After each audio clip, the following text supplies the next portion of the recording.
a major milestone for us was when we were walking through Harvard Square one time and saw this popular electronics magazine. And it was kind of, in a way, good news, bad news. Here was someone making a computer around this chip in exactly the way that Paul had talked to me, and we thought about what kind of software could be done for it. And it was happening without us. And for all we knew, maybe they had some software people. They were just going to go charge off and do this thing. And so we wrote this company immediately and offered to do a basic for them.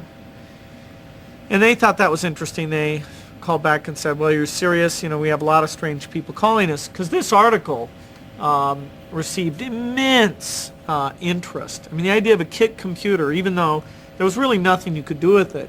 I mean, there's no teletype hookup in the early days. There's no software for it. All you could do is use these switches, actually use them here, and key things into this front panel, and maybe do a little program that does things in the lights. Or actually, a guy named Steve Dampier discovered that because this bus is unterminated, if you're very clever about the program you run, you can get high frequency emission that can cause a radio to make interesting noises.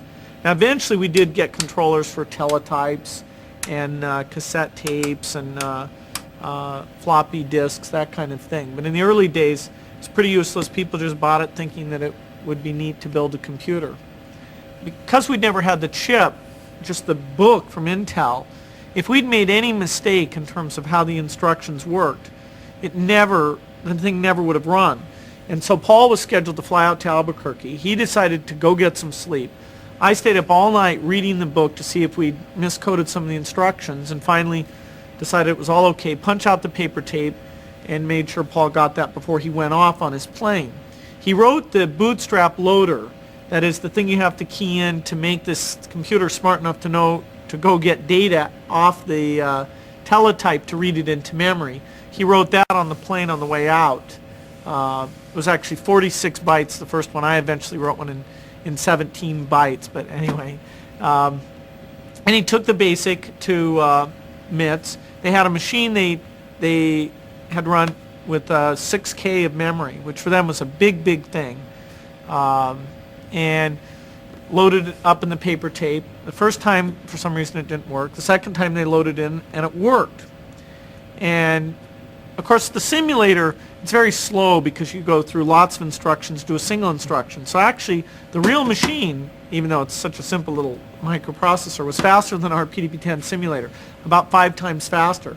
And so to Paul, when it finally came up and it said, okay, actually that first version said ready. Most basics, when they're ready, they say ready. Later, when I was squeezing bytes out, I thought, well, it's faster to print okay, and it's kind of a nice, friendly word, so I shortened it to okay a little later. Anyway, so it came up, said ready, and he typed in a program. Print 2 plus 2, it worked. He had it print out squares and sums and things like that. And he and Ed Roberts, the head of this company, sat there, and they were amazed by, that this thing worked. I mean, Paul was amazed that our part had worked, and Ed was amazed that his hardware worked, and that here it was doing something even useful.